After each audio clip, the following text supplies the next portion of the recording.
this week's second weapon we are working with, we're going to work with a spade. Now the reason I'm doing the spade, it's kind of similar to the iku or the oar that the Okinawans use, but very few of us walk around with an oar or have an oar at home. If you do, what a pleasure. Take that, use that to do the training. But I feel, especially since I'm very passionate about gardening, I have a spade, I have a shovel, I have a pitchfork, I have a rake. All these things you can substitute for the more traditional Okinawan weapons and make it more applicable to modern South Africa. Right, so this spade obviously isn't used in the garden. This is my spade that I use here in the dojo. Right, let's look at the movements. Let's look at one of the combinations I want to deal with this week.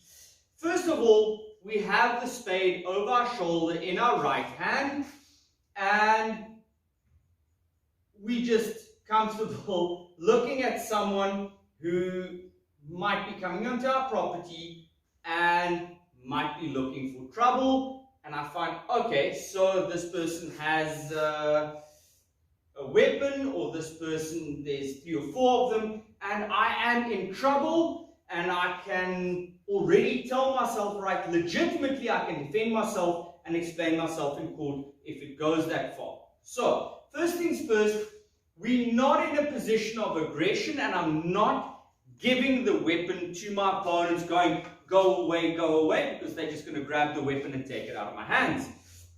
So first, I'm neutral, no threat. Who are you? What do you want? Why are you looking for trouble? Trouble starts. Now I engage both hands. I've got the weapon in the left hand and the right hand, both knuckles up. So from here, the very first movement, instead of just dealing with you hacking and slashing at your opponents, which we'll get to just now, it starts with, what if you have your weapon and your opponent is crowding you or is grabbing the weapon? So from here, left hand close to the blade of the spade, right hand close to the handle. If my opponent grabs the weapon or is crowding me, I'm going to need to create some distance. So I'm going to be pushing at my opponent and clearing the limbs. Now our next move here, in the Iko kata, it does this movement, which you could think of as attacking the inner leg, but which I'm assuming, since this was probably done on a beach, you are kicking sand in your opponent's face and then moving forward and striking them. Whatever the reason may be, I substitute it with a knee kick.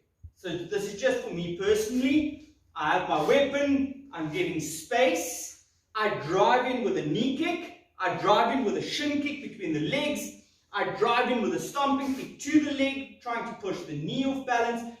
My attack is with the leg going forward, whatever kick you're using.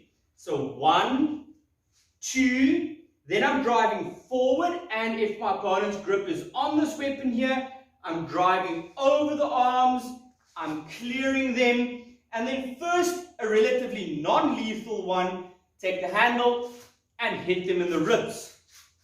So let's look at it again. I have the weapon, I'm clearing, I'm attacking with the leg, driving forward, pressing down, rotating, clearing the limbs, and hitting my opponent in the ribs. So let's look at it against the dummy here. I'm pressing into the dummy, I'm attacking, I'm pressing over the arms, clearing the limbs, and hitting into the ribs. So again, we push against the arms, we attack with the leg, we're pressing down, clearing the limbs, and hitting into the ribs. Right, practice that a bit, maybe against a punching bag or however you can practice this, and then come back and let's check how this is applied against an actual human being.